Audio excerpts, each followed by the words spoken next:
As you know, on February 12, Vladimir Putin and Donald Trump held a telephone conversation that lasted an hour and a half. This fact came as a real shock to Europe, especially to Britain and France.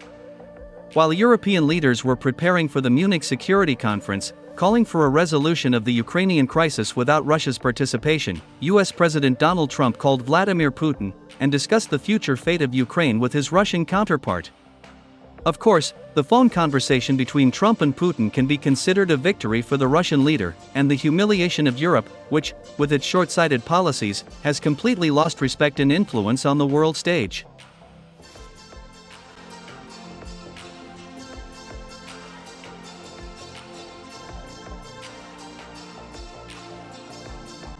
Seeing everything that is happening, it becomes clear that Europe never learns from its past mistakes. The fact that Europe has been left out of the current negotiation process on the resolution of the Ukrainian conflict is Europe's fault and its short-sighted policy. The fact that the United States and Russia have begun discussing a resolution of the Ukrainian crisis without the participation of such leading European states as France, Britain, and Germany is a real humiliation and a crushing blow to the image of the whole of Europe. And only Europe itself is to blame for this.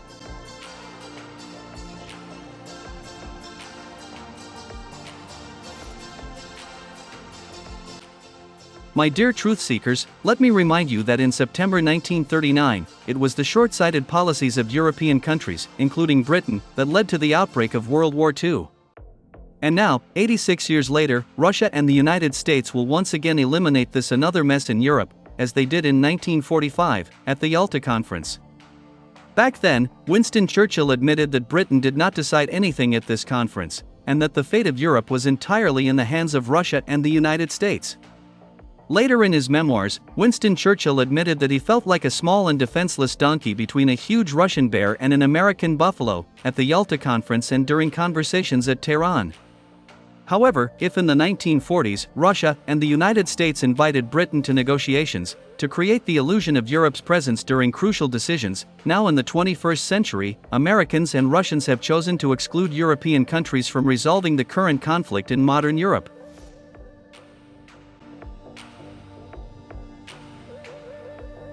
Moreover, everything that is happening indicates that even representatives of Ukraine will not have any voting rights during the discussion of the peace plan, proposed by Russia and the United States.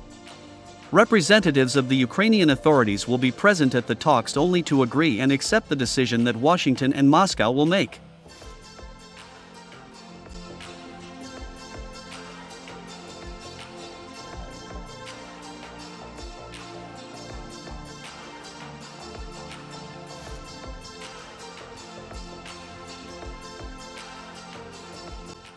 By the way, a few hours ago, sources in Washington confirmed that the Trump administration agreed with Vladimir Putin's demand that the current head of the Kyiv regime, Volodymyr Zelensky, is not the legitimate president of Ukraine, and that he does not have the legal right to sign important state documents. In this regard, Washington has begun to prepare Ukraine for the election of a new head of state. It is reported that for the presidential elections in Ukraine, a document on a temporary ceasefire will be signed by Kyiv and Moscow. And to sign such an important document, the Trump administration is considering the candidacy of the Commander-in-Chief of the Armed Forces of Ukraine, General Alexander Syrsky. According to Washington, General Syrsky will sign a ceasefire agreement. Moreover, he will also give guarantees that during the presidential elections, the Ukrainian army will not violate the ceasefire. At the same time, insiders in Washington also stated that the Trump administration nominated General Valery Zaluzhny for the office of President of Ukraine. It is reported that it is precisely Valery Zaluzhny who will sign a peace treaty with Russia, as a result of which the current war will end.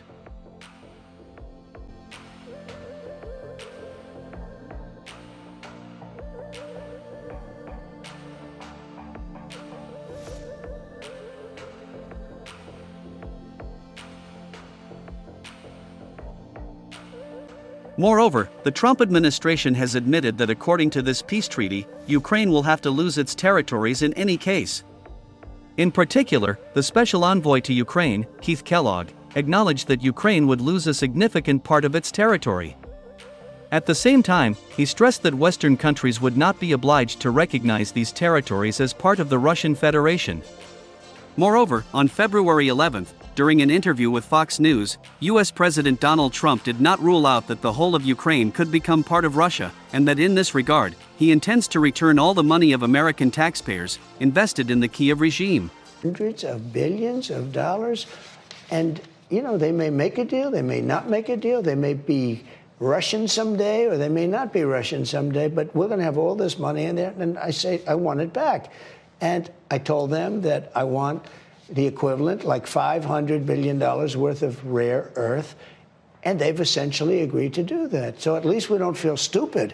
Otherwise, we're stupid. I said to them, we have to get something. We can't continue to pay this money. This statement by Donald Trump completely undermined the psychological state of the head of the Kyiv regime, Volodymyr Zelensky. In particular, insiders in Kyiv confirmed that Zelensky experienced a genuine nervous breakdown and hysteria on February 12. It is reported that he calmed down only after French President Emmanuel Macron and British Prime Minister Keir Starmer called him. It is reported that they promised Zelensky not to abandon him and continue to fight not only against Putin, but also Trump.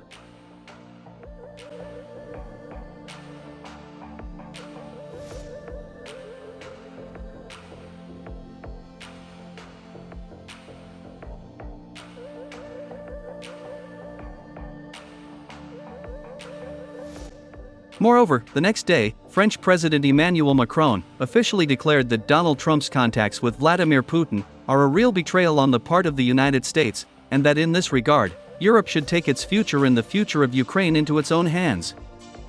The French leaders stressed that the betrayal of the United States was a real shock to all Europeans, and that in this regard, EU countries should do everything possible not to capitulate to Russia. According to Macron, if peace is achieved in Ukraine without Zelensky's involvement in the negotiation process, it will represent a real capitulation not only for Kyiv, but also for Europe.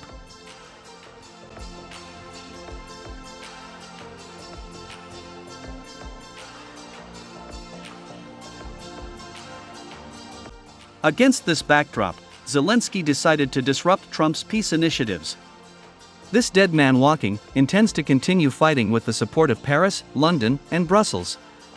This political clown understands perfectly well that any peace agreement on the cessation of hostilities will be his death sentence, as the people of Ukraine will not forgive him for the loss of territories, the loss of more than 1 million soldiers, and a huge monetary debt that Kyiv will have to pay to Washington. However, the continuation of hostilities may end with the complete disappearance of Ukraine, since in this case, the Russian army will have to reach the western borders of this Eastern European country. Nevertheless, Zelensky doesn't seem to care about this. The main thing for him now is to save his own worthless life.